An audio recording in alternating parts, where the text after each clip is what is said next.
సలాం వాలేకుం బాద్షా. నువ్వు ప్రజల మనిషివని మీ మేనమామలు చెప్పగా విన్నాం.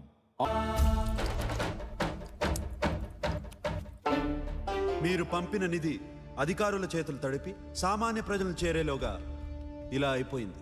వాహ్, శబాష్. మీ గోపన్నను వెంటనే హస్నాబాద్ తహసీల్దార్గా నియమించండి. నేను ఉదయం వెళ్తే ఏ రాత్రికో వస్తాను.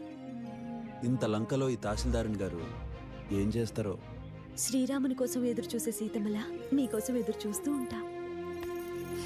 అయ్యా, మా ఊరి దొరగారి ఆగడాలు రోజు రోజుకి పెరిగిపోతున్నాయి ప్రభు. అలాగే అలాగే ఆ దొర గురించి వాకప్ చేస్తాను, తగిన చర్యలు తీసుకుంటాను.